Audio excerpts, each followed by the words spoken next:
Angibingeleleke babukele emakhaya enhla nasezantsi umhlaba wonke njengoba kungu-December nje namanje ngisandlulisa nje ukubonga nokunithanda. Hayi maye ukukhathala, hayi uyabona nje kukhathela igazi kuyasho ukuthi uDecember kuyasetshenzwa. Ngiyanithanda kakhulu, ngifuna nje ukungidlulisa la okukhulu ukuphoxeka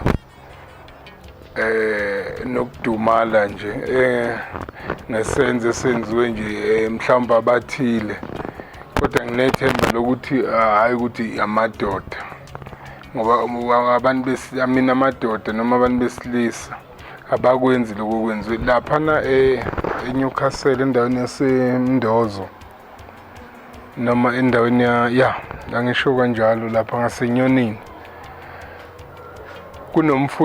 Kunabantu nje bangene endlini bagwaza bakapa umuntu wesifazane. Angazi lento isho kangakhi ukuthi umuntu wesifazane akathintwa. Umuntu wesifazane phela akashaywa nje. Umuntu wesifazane wenziwa into eyodwa, udlaliswa nje ngendlela efanele, hayi ukuthi ungaze umshaye umkaphe.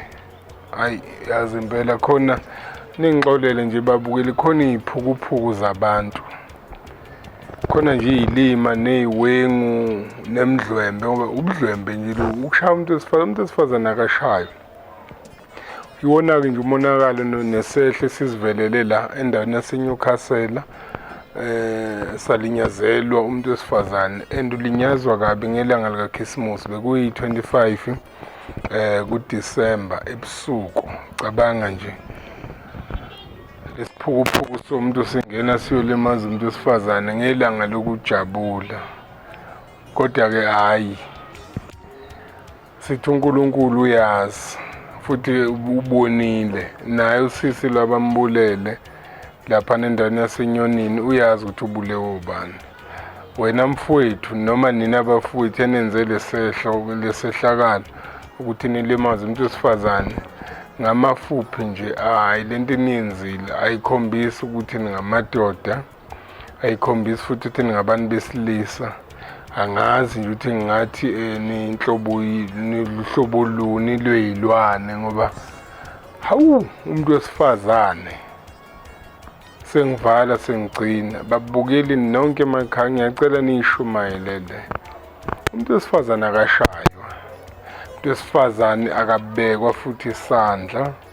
Umuntu wesifazane futhi uhlalesho lo mfowethu lo bathi number 4 uThozani wakalanga ethi amagama ashisayo awehli kahle emntwini wesifazane. Ngisho amagama nje amabi awakhulunywa kumuntu wesifazane babukeli. UDisemba ngiyanikhuza, nikhuzwa yimi. Uyabuka nje njengamanje siya kuJanuwari, kuzofuneka iy'mali zey'school fees, kufuneka iy'mali ze-stationery. Kusho ukuthi nizolwane bashayile abantu besifazane.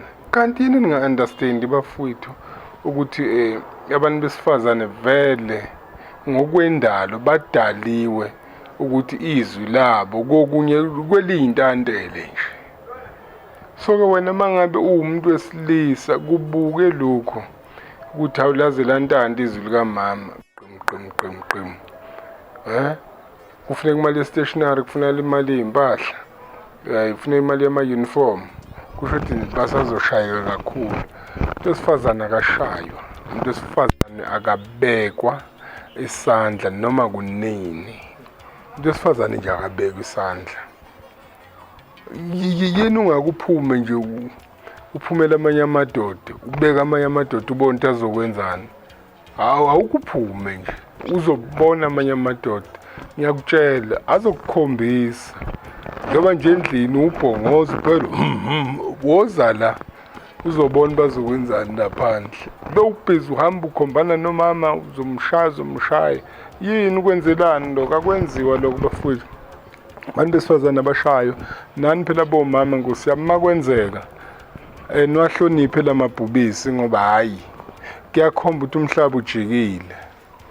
Uthi uhleli nendoda endlini kanti uhleli nebhubesi. Hlonipha ukuthi noma uya ngakulu uzame nama kwenzeka ucoca amagama, ungagcini wakhipha nawe yahlazela phela, ngoba yeyi lo kwenzakalisa ibhubesi leli uyalibuka nje yalibuka selikhweqe ngisho amehlo. Hey, amabhubesi la uNkulunkulu anibusise niphile nje.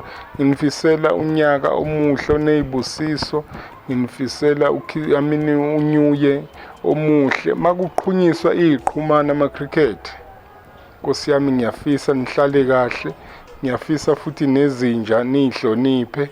In fact nje imfuyo le esemakhaya nihloniphe bakithi ekutheni iqhumane lezi kungenzeki zifike kuzo izilwane. Nabantwana abancane Nkosi yami angazi bekungenzeka kanjani bahlale kahle ngoba hayi umhlaba ujikile. Nizothi kuqhuma ama-cricket andisekuqhuma-ke iziphambeko zezwe. Cela niqhumise kahle, uNkulunkulu anibusise. Ngiyanithanda kakhulu Nkosi yami. Mina nje Nkosi yami ngihlala ngibhizi njalo namhla kulesithathu nje kusukile lokho ngiyasebenza.